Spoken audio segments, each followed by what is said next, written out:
এখনই দেখাচ্ছি কিনা দেখাচ্ছি। আমি তো 2বার সাক্ষাৎকার দিয়েছি।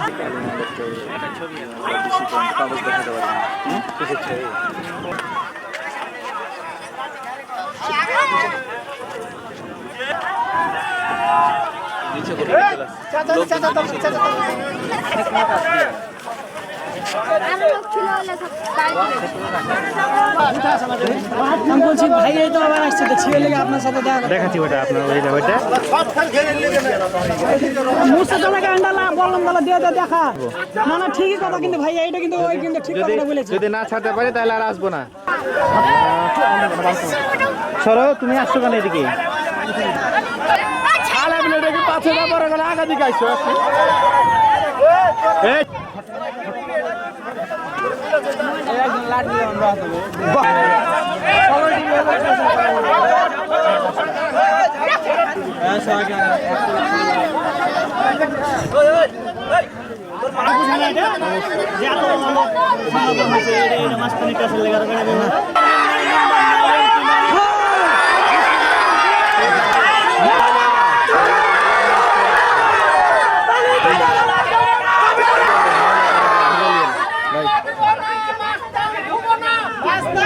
নিয়ে গ্রামবাসী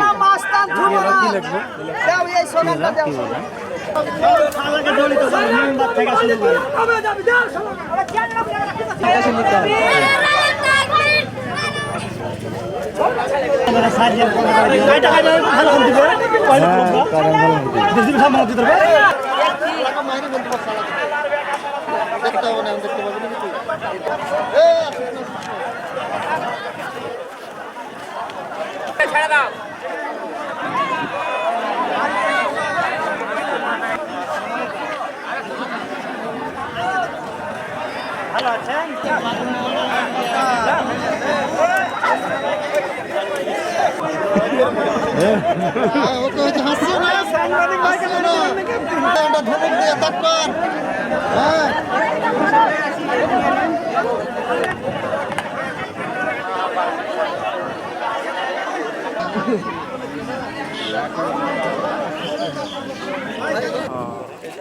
তারা তো আরো বেশি ওপারে তুলেছে। গতবারের আগের বাজেটে এটা হয়েছে, মানে সবাই এক একজনের এক এক রকম, তো আর দরকার না। হ্যাঁ, প্রথম মানে এর আগে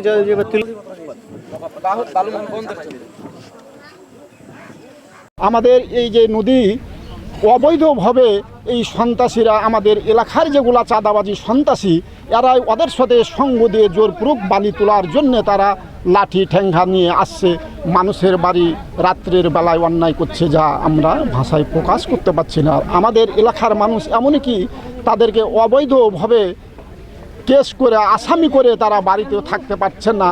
আর ওই সন্ত্রাসী চাঁদাবাজিরা রাত্রে আসে তাদের বাড়ির দরজায় লাথি মারছে। তারা 2-3 দিন থেকে ষড়যন্ত্র করে যে আমরা জোরপূর্বক বালি তুলব, এইভাবে থানায় পুলিশ এনে এবং ওসি এনে তারা ওই বালিমহারের লোক এনে এবং নিজে আসায় সকাল থেকে লাঠি ঠান্ডা নিয়ে। আর আমাদের এলাকার জনগণ বলছে আমাদের জীবন থাকা সত্ত্বেও আমরা বালি তুলতে দিব না। যখন আমরা নিরহ হয়ে গেছি এই নদীর ভাঙ্গনে, আমাদের কিছু নাই, তো আমাদের এখনই চলে যায়, কিন্তু তাদেরকে বালি তুলতে দিব না। আমাদের এই এলাকা যদি এই যে আলাতুল ইউনিয়নটা গোটা যদি হয়ে যায়, তো আমার মনে হয় যেন 1 কোটি মানুষ খেয়ে জীবন ধারণ করার মতন সম্পদ আছে। এই সম্পদকে রক্ষা করার জন্য আমাদের এলাকার জনগণ জীবন দিতে প্রস্তুত আছে, কিন্তু তাদেরকে বালি তুলতে দেব না। আর এই বালু যদি 2 থেকে 3 বছর না তোলায়, আমার মনে হয় সমস্ত এলাকার আমাদের জমি হয়ে যাবে, আমাদের এই দুঃখ বেদনা গালা দূর হয়ে যাবে। আমাদের জনগণ আমরা বালিমহল বাধা দিলে আমাদের বাড়ি ঘর সব বাঁচাতে পারবো। নদী বাঁধটা তো আমাদের জনগণের লাই করা হয়েছে, তাহলে তো আমরা বাধা দিব। প্রয়োজনে আমরা জীবন দিব, কিন্তু বালিমহল আর বালি উত্তোলন করতে আমরা জনগণকেও দেবো না। আজকে হাইসা পাসনি লাঠি সব নিয়ে তারা আমাদের উপর আক্রমণ করেছিল, তখন আমরা পাল্টা আক্রমণ করে তাড়িয়ে দিয়েছি। আমরা লাঠি ছোটালে প্রয়োজন আবার আসলে আবারও আমরা তারা দিই। হয়তো মানে আবারও মাস্তান পার্টি আমাদের এই এলাকায় ঢুকতে পারে, ওই জন্য আমরা দাঁড়িয়ে আছি সবাই একসাথে। লাঠি সোঁটালে জনগণ নেমেছে অবৈধ বালু উত্তোলনের বিরুদ্ধে। এখন আমাদের এলাকার যে দুষ্কৃতী যারা আছে তারা এখন বলতেছে যে মার্ডার করে ওখানে ফেলে দেওয়া বালি তুলব। এটা প্রশাসনকে বলতে চাই, আমাদের শান্তি শৃঙ্খলা পরিবেশে এরকম যদি কোনো কিছু হয় তারা যেন তাড়াতাড়ি ব্যবস্থা নেয়। সাংবাদিকদের বলছি, আপনারা জাতির বিবেক, এই কথাটা সর্বোচ্চ মকাম যারা ঊর্ধ্বতম কর্মকর্তা আছে প্রশাসনের তাদের কাছে যেন যায়, যে বালুমহলের যারা অবৈধ বালুমহল ইজারা করে, টাকা দেওয়া হোক যে কোনো কারণে হোক, এই নদী যারা বালু খেগো তাদের বিরুদ্ধে যেন ব্যবস্থা নেই।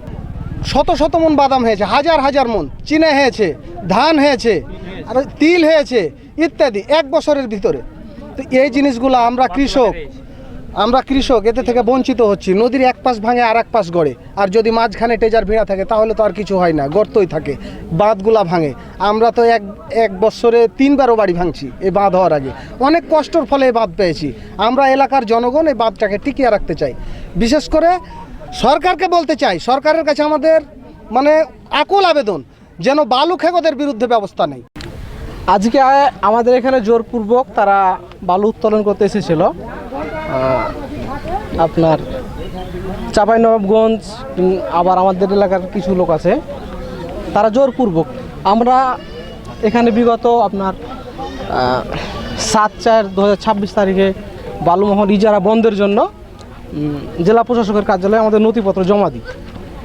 সরকার আমাদের দাবি মঞ্জুর করেছে, সরকার কিন্তু ইজারা বন্ধ রেখেছে। তারপরে তারা জোরপূর্বক এখানে বালু উত্তোলন করছে। এখানে বালু উত্তোলন যদি আমরা না বালু উত্তোলনের ফলে আমাদের নদীতে ব্যাপক সমস্যা, ব্যাপক ভাঙনের সৃষ্টি দেখতে পাবেন। আশপাশে ভাঙন সৃষ্টি, এখানে ব্লক বাদ দেওয়া হয়েছে, সরকার বাদ দিয়েছে। আপনার এই বালু উত্তোলনের ফলে নদীতে ব্যাপক ভাঙনের সৃষ্টি হচ্ছে। আপনার নদীর গতিপথ চেঞ্জ হয়ে যাচ্ছে। আমরা চাই, আমাদের একটাই দাবি, আমরা বালুমহল ইজারা বন্ধের জন্য আমাদের এখানে যত লোক, প্রায় 5,000 থেকে 10,000 মতো লোক হবে, সবাই আমাদের একটাই দাবি। বুঝতে পারছেন?